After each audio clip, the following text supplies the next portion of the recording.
हमारा कि कम्युनिकेशन देखते हैं कि कुछ वार्तालाप कहा जाए या फिर बातचीत का तरीका क्या होना चाहिए, हमारा बेसिक कॉन्सेप्ट या फिर बेसिक टिप्स जो है हमारे कम्युनिकेशन का क्या होना चाहिए। या फिर कहा जाए तो जब हम बातचीत करते हैं, जब हम प्रचार करते हैं, तो हमारा बेसिक जो पॉइंट है, जो बेसिक टिप है, वो क्या क्या होने चाहिए, हम उसके बारे में आज पढ़ेंगे, कुछ उसको भी हम देखते हैं। सो पहला जो है वो है in communication 3 things are basic. ठीक है, कम्युनिकेशन में या फिर जब हम वार्तालाप करते हैं, जब हम बातों का आदान प्रदान करते हैं, जब हम किसी से बात करते हैं, जैसे कि आज मैं आपसे कर रहा हूं, ये आदान प्रदान नहीं है। क्यों? क्योंकि मैं आपको केवल और केवल सुना रहा हूं, आपसे मैं सुन नहीं रहा हूं, लेकिन मैं आपको एक मैसेज दे रहा हूं, एक टीचिंग दे रहा हूं आपको, डेफिनेटली मैं चीजों को कम्युनिकेट आपसे मैं कर पा रहा हूं। ठीक है, तो इसमें 3 चीजें बहुत इंपॉर्टेंट होती हैं जब आप किसी से बातचीत करते हैं, जब आप किसी के साथ कम्युनिकेट करते हैं, जब आप किसी को संदेश सुनाते हैं, जब किसी को आप टीचिंग देते हैं मेरे प्रियो, तो 3 चीज बहुत ही महत्वपूर्ण है। वो क्या है? पहला जो है सेंडर मतलब होता है भेजने वाला या फिर देने वाला। ठीक है, तो भेजने वाला का मतलब, सेंडर मतलब भेजने वाला इस रूप में हो गया अगर किसी वस्तु की हम बात करते हैं, क्योंकि भेजना, आदान प्रदान करना केवल बातों का ही नहीं होता है, आदान प्रदान करना हम वस्तुओं का भी करते हैं या फिर किसी खाने की चीजों का भी करते हैं, बहुत सारी चीजों में आदान प्रदान होता है। लेकिन जब हम आज सीख रहे हैं और बात कर रहे हैं, तो हमारा जो आदान प्रदान का जो मकसद है या फिर जो हमारा इंटेंशन है, वो है संदेश को लेकर या फिर शब्दों को लेकर है। हमारा आदान प्रदान क्या होता है? शब्दों को लेकर होता है। तो जब हम शब्दों को बात करते हैं तो एक सेंडर होता है, एक भेजने वाला होता है, एक देने वाला होता है जो शब्द को देता है। जैसे कि मैं आपको टीचिंग दे रहा हूं, मैं आपको संदेश दे रहा हूं, मैं आपको सिखा रहा हूं, आई बिकम ए सेंडर, मैं एक भेजने वाला बन गया, मैं आपको देने वाला बन गया। ठीक है, और एक होता है रिसीवर जो रिसीव करता है। ठीक है, तो कम्युनिकेशन स्किल्स में जब आप बातचीत करते हैं तो आपको ध्यान देना क्या चीज, एक बात करने वाला, एक बात बताने वाला होता है, एक बात को ग्रहण करने वाला होता है, और एक बात होती जिस पर हम बात करते हैं। ठीक है, तो भेजने वाला तभी भेजेगा जब आपके पास मटेरियल होगा। ठीक है, क्योंकि अगर मेरे पास आज मैं क्लास ले रहा हूं तो क्यों ले रहा हूं, मैं आपसे कम्युनिकेट क्यों कर पा रहा हूं? क्योंकि मेरे पास मटेरियल है, मेरे पास संदेश है, मेरे पास टीचिंग है, मेरे पास पॉइंट्स है, मेरे पास टॉपिक्स है कि मैं आपसे बात कर पा रहा हूं, तो मैं कर पा रहा हूं। ठीक है, इसलिए 3 चीजों आपको ध्यान देना है जब आप बात करते हैं, संदेश देते हैं, प्रचार बनाते हैं, तो 3 चीज आपको ध्यान देना है कि आप अगर भेजने वाले बन रहे हैं, आप अगर संदेश देने वाले बन रहे हैं, तो आपका सुनने वाला भी होना चाहिए जो रिसीव करने वाला हो सके, जो रिसीव करता है। ठीक है, जो ग्रहण कर सके आपके वचन को, आपके संदेश को। ठीक है, और उससे पहले कि आप तो तैयार है कि मैं प्रचार करूं, आप तो तैयार है कि मैं लोगों को सुसमाचार सुनाऊं, आप तो तैयार है कि मैं लोगों को प्रभु के वचन को बताऊं, लेकिन अच्छा, दूसरी बात यह भी होती है कि आपको सुनने वाले भी तैयार हैं, बताने वाला तैयार है, सुनने वाला तैयार है, मतलब भेजने वाला तैयार है और ग्रहण करने वाला भी तैयार है। लेकिन क्या भेजना है, वो अगर हमारे पास मटेरियल नहीं है तो फिर मुश्किल है। उसी को बोलते हैं संदेश। ठीक है, हो सकता है कि आपके विश्वासी लोग होंगे, हो सकता है कि आपके कुछ फॉलोअर्स होंगे, हो सकता है कि आपके लोग होंगे जो चाहते हैं, आपसे बोलते होंगे कि भैया मुझे आपसे आपका संदेश सुनना है, पास्टर जी मुझे आपका संदेश सुनना है। तो ये बात तो हो गई कि लोग आपको चाहते हैं कि आप उनको दें, आपको ग्रहण करने वाले लोग हैं, लेकिन आपके पास संदेश नहीं होता है। तो 3 चीजें बहुत इंपॉर्टेंट है। सबसे पहला हमारा मैसेज हमारे पास होना चाहिए, संदेश हमारे पास होना चाहिए, टॉपिक हमारे पास होना चाहिए जो कि हम लोगों को सिखा सके, जो तैयार है हमसे लेने के लिए। ठीक है, ये हो गया। दूसरा जो है communication process begins in the mind of the speakers. ठीक है, तो कम्युनिकेशन स्किल्स जो है, या फिर कहा जाए जो हम संदेश की बात करते हैं या फिर कोई भी टॉपिक, कोई भी विषय पे जब हम बात करने की बात करते हैं, जब हम टीचिंग की बात करते हैं, जब हम प्रचार की बात करते हैं, तो वो जो प्रचारक है, जो प्रचार करने वाला है, जो सिखाने वाला है, उसके माइंड में वो चीजें शुरुआत हो जाती हैं, जैसे कि मुझे अगर आपको शिक्षा देना है, मुझे आपको सिखाना है कैसे प्रचार विधि के बारे में, तो मैं अध्ययन करते रहता हूं, मैं उसको स्टडी करता हूं, मेरे माइंड में चलता है कि मुझे क्या बोलना है, कैसे बोलना है, क्या सिखाना है, इसके बाद क्या आना चाहिए, इसके बाद क्या नहीं आना चाहिए, स्टेप बाय स्टेप ना, कदम बाय कदम हम जो कि देख सकते हैं कि इसके बाद क्या वचन हमें पढ़ना है, इसके बाद नेक्स्ट टॉपिक क्या हमारा रहेगा। तो वो सब ध्यान में रखते हुए क्या करना, हमें हमारे माइंड में वो प्रोसेस चलता है। तो जब आप प्रचार तैयार करते हैं, जब आप संदेश बनाते हैं, जब आप किसी को सिखाने की बात करते हैं मेरे प्रियो, तो आपके मन में, आपके हृदय में वो टॉपिक के प्रति प्रक्रिया चलती रहनी चाहिए कि आपको कैसे बोलना है। आप जिस टॉपिक को लेकर आप लोगों को सिखाना चाह रहे हैं, उस टॉपिक के प्रति आपका विचार होना चाहिए, उस टॉपिक के प्रति आपके मन में वो टॉपिक चलना चाहिए, रन होना चाहिए कि मुझे क्या बताना और कैसे बताना है। ठीक है, वो चीजों को हमें ध्यान देना है। और तीसरा चीज वो ये है कि different means are used by the sender. ठीक है, तो कई प्रकार के अर्थ जो है, नियम जो है, फिर उसके मीनिंग जो है बताए जाते हैं।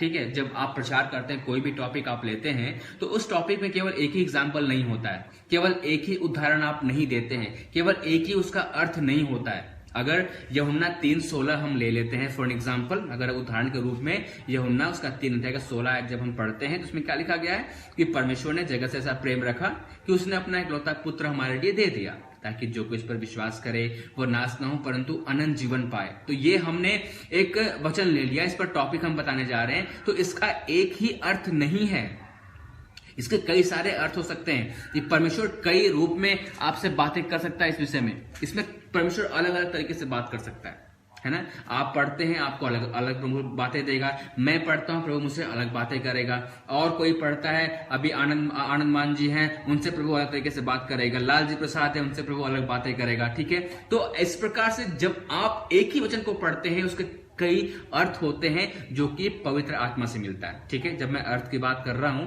तो एक ही वचन से, एक ही स्क्रिप्चर से जब कई प्रकार के अर्थ निकलते हैं, कई प्रकार के प्रकाशन निकलते हैं मेरे प्रियो, तो वो केवल और केवल पवित्र आत्मा से होना चाहिए। इसको आपको ध्यान देना है। ये आपके कोई भी किताब से नहीं होना चाहिए और कोई किसी के ज्ञान से नहीं होना चाहिए, पवित्र आत्मा से ही आएगा। क्योंकि अगर हम कोई नॉर्मल किताब पढ़ते हैं, कोई पुस्तक पढ़ते हैं, तो उसका अर्थ एक ही होता है। ठीक है, फॉर एग्जाम्पल अगर हम जानते हैं कि कोई भी शब्द हम ले लेते हैं कि व्हाट मतलब क्या। ठीक है, व्हाट मतलब होता है क्या हिंदी में, इंग्लिश में व्हाट एंड हिंदी में क्या होता है, इसका दूसरा अर्थ नहीं है, इसका दूसरा अर्थ नहीं है। लेकिन जो बाइबल की चीजें हैं, जो बाइबल में परमेश्वर हमसे बात करता है, उसको क्योंकि वो परमेश्वर बात करता है, क्योंकि वो परमेश्वर के द्वारा लिखा गया है, तो डेफिनेटली जाहिर सी बात है कि परमेश्वर अलग अलग परिस्थिति में और अलग तरीके से आपसे बात करेगा। तो इसलिए मैं बार बार इस बात को कहता हूं कि जब आप बाइबल का अध्ययन करें, जब कभी आप बाइबल को पढ़ें मेरे प्रियो, तो आप पवित्र आत्मा के अगुवाई में पढ़ें, आप पवित्र आत्मा के अगुवाई में जरूर पढ़ें उसे, और तभी प्रकाशन आपको मिल सकता है। क्योंकि हमारा समय जा रहा है, हम जल्दी करेंगे। और जो चौथी बात जो है वो, there are several barriers to the communications. ठीक है, तो बहुत सारे ऐसे रुकावट हैं, जब आप प्रचार करते हैं तो उसमें बहुत सारे रुकावट है जो हमें ध्यान देना पड़ता है, जिसके कारण से कि हमारा संदेश, हमारा बातचीत का तरीका सही नहीं हो पाता है, परफेक्ट नहीं हो पाता है, उसके कुछ रुकावट है। ठीक है, तो हमें उन चीजों को भी देखना, वो क्या क्या रुकावटें हैं। एग्जाम्पल के रूप में हम देखते हैं पुअर लैंग्वेज। ठीक है, जब कभी आप प्रचार करते हैं, जब कभी आप टीचिंग देने जाते हैं, आपको मेन बातें या फिर मुख्य बातें याद रखना है कि आपका जो लैंग्वेज है, जो आपकी भाषा है, वो बहुत ही सही तरीके से और अच्छे शब्दों वाली होनी चाहिए। मैं जानता हूं कि हम अलग अलग देश, अलग अलग शहर से हैं, अलग अलग हमारा राज्य है, हमारी अलग अलग भाषाएं हैं, लेकिन हर एक भाषा में एक रिस्पेक्टिव वर्ड या फिर एक रिस्पेक्टिव या फिर एक आदर देने वाले शब्द होते ही होते हैं। इसे में समझना है। ठीक है, क्योंकि हर एक जगह का दो प्रकार का पहलू होता है। एक जो कि लोग बहुत ही रूडली बातें करते हैं या फिर लोगों को हर्ट करने वाले शब्द भी होते हैं, लेकिन वही उसी जगह में, उसी देश में, उसी राज्य में, शहर में, गांव में एक ऐसी भाषा भी होती है जो आपके दिलों को छू देती है। तो हमें इस बात पर ध्यान देना है मेरे प्रियो कि जब आप प्रचार करते हैं, जब आप संदेश बनाते हैं, तो आपको ये माइंड में रखना है कि कुछ कुछ चीजें हैं जो आपके संदेश को बहुत ही गड़बड़ बना देता है और आपका संदेश जो है, मैसेज आप लोगों के हृदय को छू नहीं पाता। उसका कारण यही होता है कि हमारा लैंग्वेज बहुत पुअर होता है, हमारी भाषा जो है बहुत ही गड़बड़ होती है। तो हमें अपने भाषा में चेंजेस लाने हैं, उसमें हमें परिवर्तन को करना है कि कैसे हम कर सकते हैं। ठीक है, जब आप बात करते हैं तो आपका लैंग्वेज, आपके शब्द, आपके एक्शन बहुत मायने रखते हैं। तो आपके शब्दों को ध्यान देना है कि आदर के साथ होना चाहिए, क्योंकि जब आप मीडिया के द्वारा बात करते हैं, जब आप चर्च में बात करते हैं मेरे प्रियो, वहां पर आपसे छोटे लोग हैं, आपसे बड़े लोग हैं, आपसे बुजुर्ग लोग भी हैं, जिनको कि हमें देख सोच समझ के बातें करना चाहिए। ठीक है, तो पहला जो है पुअर लैंग्वेज एंड दूसरा जो है लैक ऑफ वैल्यूम। ठीक है, मतलब आवाज की कमी या फिर बोलने कहा जाए तो कई बार होता है कि हमारे आवाज में बोल्डनेस नहीं होता है, हमारे आवाज में वो जिस तरीके से होता है ना, कड़ी आवाज में बोलना, या फिर जब आप बोलो तो लोगों को लगे कि नहीं, इस बंदे के आवाज में एक अधिकार के साथ होना चाहिए, लोगों को सुनने के बाद उसके दिल में वो बातें बैठनी चाहिए कि नहीं, ये बंदा बहुत सही बोल रहा है। इस बात को हमें ध्यान दें। आपकी लैंग्वेज और आपका लैक ऑफ वैल्यूम, ये भी एक रुकावट है। एक संदेश में आपके मैसेज को गड़बड़ करने में ये भी एक रुकावट है कि आपका जो बोलने का जो वैल्यूम है, जो उसकी जो आवाज है, जो उसका लेवल है, किस लेवल में आपको बोलना है, वो आपको ध्यान देना है। कई बार होता है कि हम इतना सहम के बात करते हैं, इतना शर्मा के हम बात करते हैं कि वो प्रचारक के गुण नहीं है, या फिर वो एक टीचर का गुण नहीं है। हमें शर्मा के, सहम के बात करने की जरूरत नहीं है, क्योंकि जब आप परमेश्वर के वचन से बात करते हैं, वो परमेश्वर का वचन है, आपको डंके के चोट पे बात करना चाहिए। लेकिन कब? जब सही ज्ञान हो तब। डंके के चोट पे बात करने के लिए मैं बात तो कर रहा हूं, लेकिन जब सही ज्ञान हो, सही उसका अर्थ पता हो, राइट कॉन्टेक्स्ट में, तभी डंका के चोट पे आपको बात करना है, वरना आप नहीं कर सकते। डंके के चोट पे बात करना कोई बड़ी बात नहीं है, लेकिन सही चीजों को करना वो बड़ी बात है। तो वो हमें ध्यान देना है। दूसरा जो है इस सिचुएशनल हिंड्रेंसेस, मतलब जो परिस्थितियां हैं, कुछ परिस्थितियां ऐसी होती हैं, हमें परिस्थितियों को भी समझ के भी संदेश तैयार करना चाहिए। हमें परिस्थितियों को समझ के देख ताक के हमें बातें करना चाहिए। कहीं ऐसा होता है कि जहां हमें कुछ नहीं बोलना चाहिए और हम विरोध कर बैठते हैं किसी धर्मों का, किसी देवी देवता का, किसी भी लोगों के आस्था पे जब हम विरोध करते हैं तो वो हमारे रुकावट का कारण बन जाता है। वो भी हमें ध्यान देना है। एंड फिर नॉइज है, लाइट पुअर है, प्रिपरेशन पुअर है। हमारी और आपकी सबसे बड़ी रुकावट वो है प्रिपरेशन या फिर तैयारी, जिसको जो मेरा मेन क्लास है वो यही है कि प्रचार को कैसे तैयार करें और प्रचार की विधि क्या है उसको हम बताएंगे। बट ये सारी चीजें जो हमें जानना है मेरे प्रियो, ये क्लास में आएंगे, इसलिए मैं आपको पढ़ा रहा हूं। कुछ दिनों की बात है, उसके बाद अब मैं मेन पॉइंट पे जाऊंगा। ठीक है, तो आप सब लोग जुड़े रहें और सीखते रहें कि कैसे कैसे क्या क्या बातें हमारे लिए बहुत जरूरी हैं। तो ये ध्यान देना है, एक पुअर प्रिपरेशन, ये बहुत ही गड़बड़ हो जाता है जब हमारे पास तैयारी नहीं होती। हमारे पास तैयारी नहीं होती है तो गड़बड़ हो जाता है। ठीक है, और दूसरा जो है वो पुअर डिलीवरी। ठीक है, तो एक चीज होता है ना कि खाना बनाना आसान है, लोग खाना बना लेते हैं, खाना बनाना आसान नहीं है। खाना बनाने के साथ साथ खाना परोसना भी आना चाहिए हमें। इस बात को हमें समझना है, खाना बनाना बड़ी बात नहीं है, लेकिन खाना बनाने के साथ साथ उसे परोसना भी आना चाहिए, उसे सर्व करना भी आना चाहिए। अगर आपने कई प्रकार के खाना आपने बना लिया और एक ही प्लेट में सारे खाने को आप दे देंगे तो वो बिल्कुल भी देखने में अच्छा नहीं लगेगा, वो गंदा लगेगा और खाने वाला खा भी नहीं पाएगा। सो प्रिपरेशन, तैयारी हमें बहुत जरूरी है। तैयारी के साथ साथ उसको डिलीवरी देना, मतलब संदेश को प्रस्तुत करना, प्रचार को प्रस्तुत करना, प्रचार को करना, वो हमारी क्वालिटी बहुत फाइन होनी चाहिए, जो कि आगे हम आपको बताने वाले हैं कि कैसे करना है, उसको हम सीखेंगे। सो मेरे प्रियो, आज लगता है कि पॉइंट बहुत सारे हैं और मैं कंप्लीट नहीं कर पाऊंगा क्योंकि मेरे पास समय हमारा जा रहा है और समय डिस्कनेक्ट हो सकता है। इससे पहले कि समय डिस्कनेक्ट हो, और मैं धन्यवाद देना चाहता हूं आप सभी को जुड़ने के लिए और क्लास में बने रहने के लिए।